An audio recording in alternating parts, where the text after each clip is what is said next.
हिंदी में यूपीएससी की तैयारी से संबंधित प्रोग्राम्स को देखने के लिए सब्सक्राइब करें study IQIAS Hindi. Hello students, आजकल न्यूज में एक शब्द बहुत ज्यादा तैर रहा है और वो शब्द है क्रीमी लेयर। कल भी हम लोगों ने बात करी थी SC/ST में क्रीमी लेयर की अवधारणा लागू करने को लेकर के सुप्रीम कोर्ट में सुनवाई शुरू हो चुकी है। अब भारत सरकार का एक नया प्रस्ताव सामने आया है जिसमें OBC में क्रीमी लेयर की अवधारणा में व्यापक परिवर्तन करने की बात की जा रही है। वास्तव में यह सरकारी, निजी और शैक्षणिक हर सेक्टर का खेल बदलने लायक प्रस्ताव है और यह केवल एक नियम नहीं होगा, इससे भारत में OBC आरक्षण की पूरी तस्वीर बदल जाएगी। इसके राजनीतिक और सामाजिक प्रभाव तो होंगे ही होंगे, इस पर कानूनी पहलू भी हमें विचार करना होगा और इन सब पहलुओं पर बात करने के लिए आज के इस वीडियो में हम लोग डिटेल से चर्चा करने जा रहे हैं। तो शुरू करते हैं वीडियो को। OBC में क्रीमी लेयर का नया प्रस्ताव मोदी सरकार का एक बहुत बड़ा कदम है। हालांकि ये पेंडिंग है पहले से। इस पर चर्चा किस पर करेंगे? पहले हम पृष्ठभूमि की बात करेंगे, फिर प्रस्ताव में मुख्य बातें क्या हैं उन पर बात करेंगे, इसके संभावित असर क्या होंगे, राजनीतिक निहितार्थ क्या होंगे, कानूनी चुनौतियां क्या हैं इसके सामने, और UPSC और जनरल स्टडीज के एंगल से इसमें कौन सी चीजें हैं जिन्हें आपको ध्यान देना चाहिए। और सेशन के अंत में हमेशा की तरह हम लोग प्रैक्टिस क्वेश्चन भी करेंगे। तो शुरू करते हैं।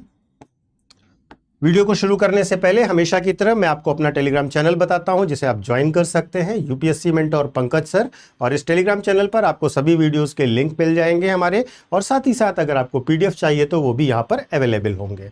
तो शुरू करते हैं और पृष्ठभूमि पर जाते हैं। तो अगर हम पृष्ठभूमि की बात करें तो अभी तक जो नियम है, वर्तमान में जो नियम है, उन नियमों को जानने से पहले ये जानिए कि क्रीमी लेयर का कॉन्सेप्ट क्या है। क्रीमी लेयर की जो अवधारणा है वो OBC के लिए ही बनाई गई थी। वास्तव में यह सुप्रीम कोर्ट में इंदिरा साहनी बनाम भारत संघवाद, जो कि 1992 का केस है, उसके ऐतिहासिक डिसीजन में आया था मामला। कोर्ट ने कहा था कि जो आरक्षण का लाभ है वो OBC में सबसे अविकसित और कमजोर वर्ग तक पहुंचना चाहिए। इसीलिए OBC के जो सदस्य सामाजिक, आर्थिक और शैक्षणिक रूप से संपन्न है, यानी कि क्रीमी लेयर में आते हैं, उनके लिए यह आरक्षण OBC का लाभ नहीं मिलना चाहिए। इसी को तय करने के लिए, इसके क्राइटेरिया को तय करने के लिए 1993 में न्यायमूर्ति रामनंदन की अध्यक्षता में एक कमेटी बनाई गई जिसने इसके मानदंड तय किए कि आय और संपत्ति की सीमा क्या हो। तो वास्तव में जो OBC को 27% आरक्षण मिलता है, जो कि मंडल कमीशन की रिकमेंडेशन के बेस पर मिलना शुरू हुआ था, उसमें एक्सक्लूड कर दिया गया था क्रीमी लेयर को। यह क्रीमी लेयर OBC का एक सक्षम हिस्सा है जिस पर यह नियम लागू नहीं होता आरक्षण का।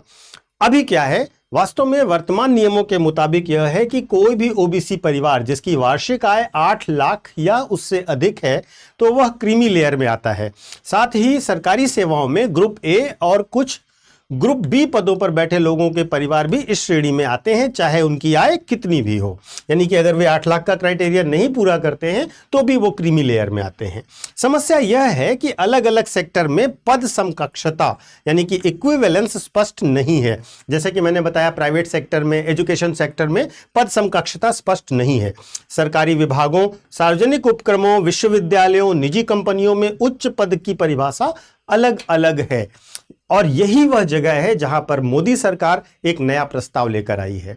वह सभी क्षेत्रों में क्रीमी लेयर को एक समान मानदंड पर स्थापित करने का प्रयास कर रही है। बहुत सरल शब्दों में कहें तो चाहे सरकारी हो, निजी हो या शैक्षणिक संस्थान हो, हर जगह यह तय करने के लिए एक ही फार्मूला लागू होगा कि कौन OBC आरक्षण का हकदार है और कौन इससे बाहर किया जाएगा। तो इस प्रस्ताव को थोड़ा डिटेल से समझते हैं। क्या है इस प्रस्ताव में?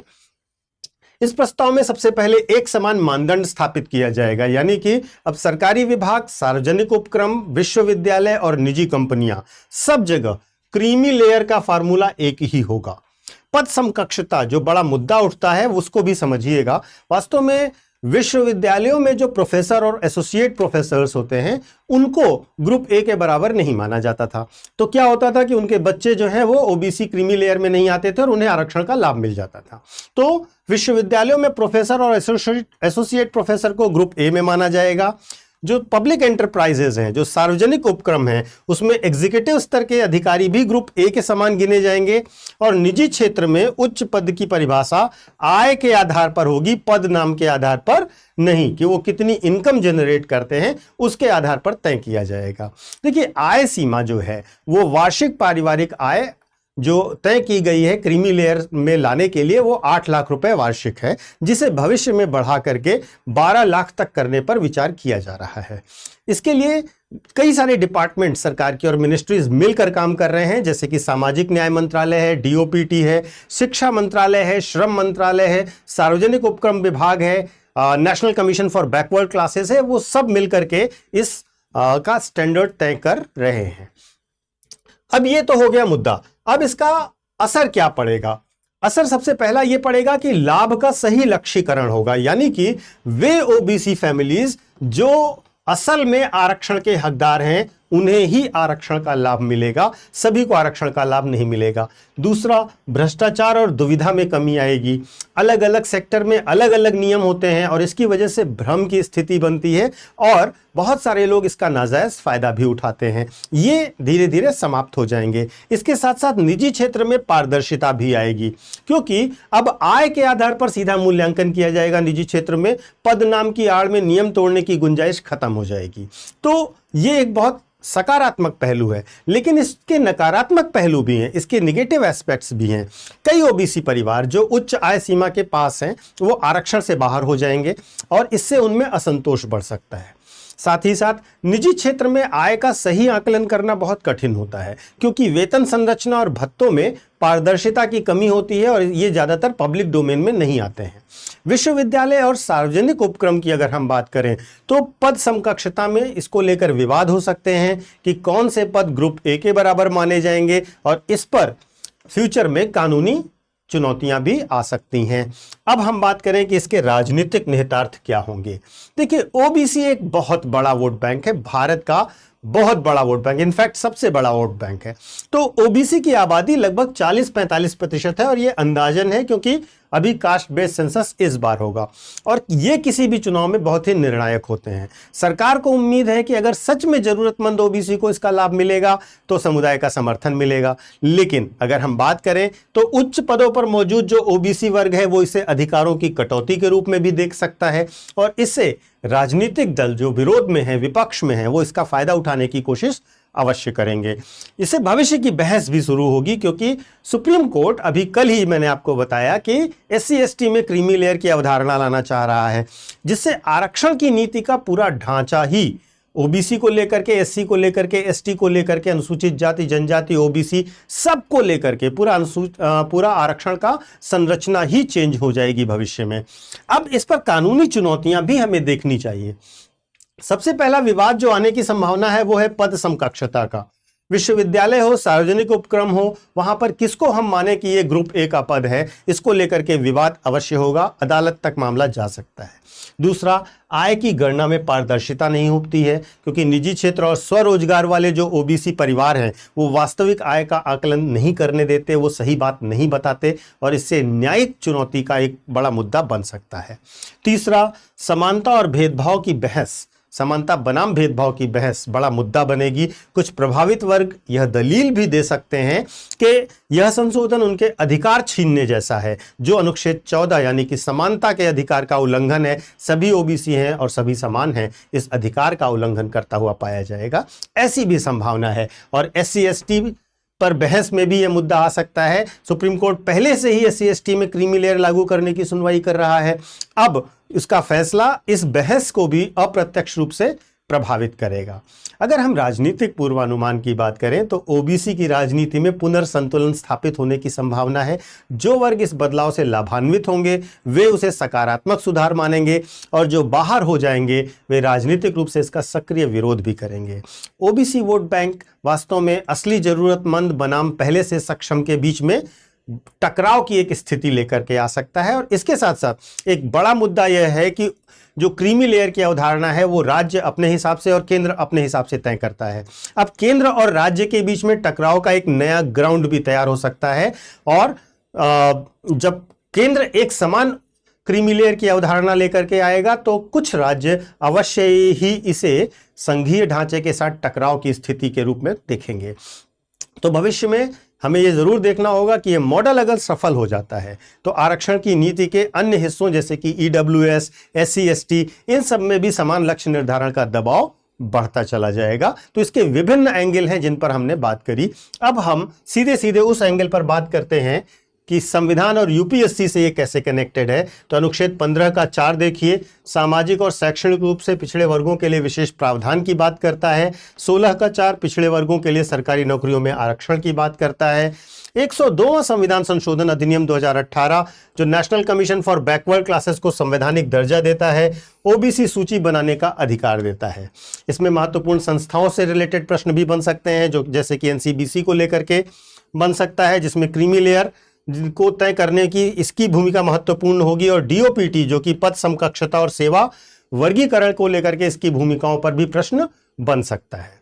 तो इस प्रकार से इसको लेकर के विभिन्न प्रकार के प्रश्न बन सकते हैं। देखिए, ओबीसी आरक्षण की जो बुनियाद है वो हमेशा से जो आरक्षण की अवधारणा लाई गई थी, जो ओबीसी का क्राइटेरिया तय किया गया था, वो सामाजिक और शैक्षिक पिछड़ापन था। आर्थिक पिछड़ापन वैसे भी नहीं था।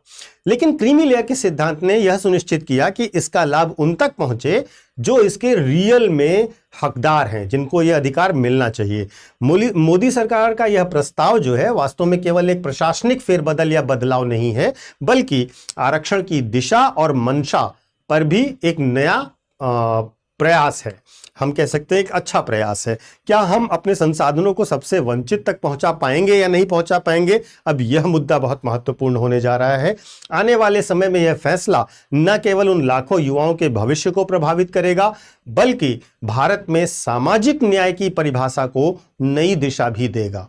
तो आप इस पूरे वीडियो को देखने के बाद अवश्य यह कमेंट करके बताइएगा कि क्रीमी लेयर की सीमा और उसकी परिभाषा बदलना क्या एक सही कदम होगा। आप इससे सहमत हैं या नहीं हैं, या आप मानते हैं कि इससे ओबीसी समुदाय में एक और विभाजन किया जाएगा। अपनी राय कमेंट करके जरूर बताइएगा।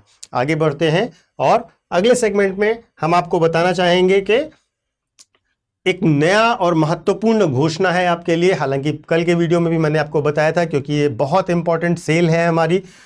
लगभग 50% डिस्काउंट, यानी कि 47% डिस्काउंट दिया जा रहा है आपको स्टडी IQ के हर एक कोर्स पर। चाहे आप ऑप्शनल लें, हिंदी लें, इंग्लिश लें, कोई भी बैच लें, PCS का कोई बैच लें, जुडिशरी का कोई बैच लें, कोई भी बैच अगर आप ले रहे हैं, तो अगर आप बैच लेते हैं तो आपको 15 अगस्त तक 47% का डिस्काउंट दिया जा रहा है, और यह साल का सबसे बड़ा डिस्काउंट है। इससे ज्यादा डिस्काउंट कभी भी नहीं मिलेगा आपको। तो लगभग आधी फीस पर आपकी पूरी तैयारी कराई जाएगी। तो इस सुविधा का, इस ऑफर का लाभ जरूर लीजिए। अगर आपको ये लाभ लेना है तो आपको एक कोड का इस्तेमाल करना होगा, PK Life, और इस कोड का इस्तेमाल करने से आपको यह छूट मिल जाएगी। लेकिन यह छूट आपको 15 अगस्त तक ही मिलेगी, और 15 अगस्त के बाद यह ऑफर अवेलेबल नहीं होगा। तो इसलिए जल्दी करिए, कल तक का ही समय है, इंतजार मत करिए, क्योंकि बहुत रश भी हो सकता है, चीज़ों में प्रॉब्लम भी हो सकती है। आज ही ज्वाइन करिए, 15 अगस्त कल ही है। आप लोगों को स्वतंत्रता दिवस की शुभकामनाएं भी। अब हम चलते हैं टॉपिक के लास्ट सेगमेंट पर, जहां पर हम प्रश्न पूछते हैं। प्रश्न यह है कि भारत में अन्य पिछड़ा वर्ग के लिए क्रीमी लेयर मानदंड के संदर्भ में निम्नलिखित कथनों पर विचार कीजिए। नंबर 1, क्रीमी लेयर सिद्धांत की सिफारिश मंडल आयोग ने की थी। नंबर 2, वर्तमान में ओबीसी के लिए क्रीमी लेयर की आय सीमा 8 लाख रुपए वार्षिक है। नंबर 3, क्रीमी लेयर का सिद्धांत SC और ST के लिए भी लागू होता है। निम्नलिखित में से कौन सा सही है? 1 और 2, केवल 2, 1 और 3, 1, 2, 3। आपको इसका उत्तर भी कमेंट करके ही बताना है। तो अवश्य कमेंट करिएगा और जरूर बताइएगा कि आप इस क्रीमी लेयर की अवधारणा और ओबीसी के सब क्लासिफिकेशन के बारे में क्या सोचते हैं। आपके कमेंट का इंतजार रहेगा। Thank you so much. Hindi में यूपीएससी की तैयारी से संबंधित प्रोग्राम्स को देखने के लिए सब्सक्राइब करें स्टडी IQ IAS हिंदी।